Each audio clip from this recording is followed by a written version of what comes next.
Si algo determinó esta legislatura fue la palabra austeridad. Feijóo siempre presumió de unas cuentas saneadas con un déficit controlado y de liderar la batalla contra el gasto irracional. En septiembre del año pasado, el Partido Popular aprobó en solitario el techo de gasto en el Parlamento gallego, una medida pionera en España. Demostración de austeridad que se dejó ver también en la fusión de consellerías cuando Mariano Rajoy reclutó a Marta Fernández Currás y a Pilar Farjas para su gobierno en Madrid. Mar se unió a Medio Rural y Cultura lo hizo con Educación. Esta rigurosidad económica no podía pasar por alto el despilfarro del Gallás. En octubre del año pasado el Ejecutivo gallego paralizó las obras. Quedan sin edificar los últimos 2 edificios que permanecerán así hasta al menos el 2018. Si algo ha marcado la legislatura popular es el tira y afloja entre San Caetano y el gobierno de Zapatero por el catálogo de fármacos. Apenas estuvo 1 mes y medio en vigencia, tiempo en el que la Xunta ahorró 4 millones de euros cada 15 días. El gobierno socialista recurrió el catálogo por entender que invadía sus competencias. Cuando llegó Rajoy lo extendió a todo el Estado. La fusión de las cajas marcó los 2 primeros años de legislatura. Feijóo abogó por la caja única y gallega.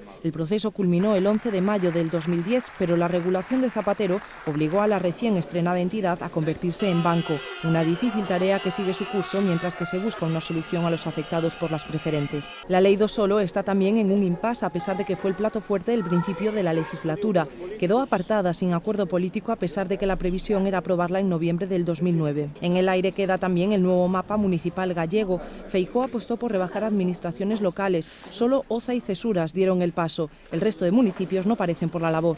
Cuando el Partido Popular gallego llegó a la Xunta, lo primero en lo que trabajó fue en el decreto del gallego. Muy criticado por algunos sectores, el borrador se tuvo que modificar hasta abandonar la consulta vinculante del idioma a los padres. Otra de las prontas actuaciones en las que empezó a trabajar el equipo de Feijóo fue en suspender el polémico concurso eólico del bipartito. Aunque la semana pasada los tribunales anularon la suspensión, no se modifica el nuevo reparto hecho durante el mandato popular. Ahora queda en el aire si se indemnizará a las empresas afectadas.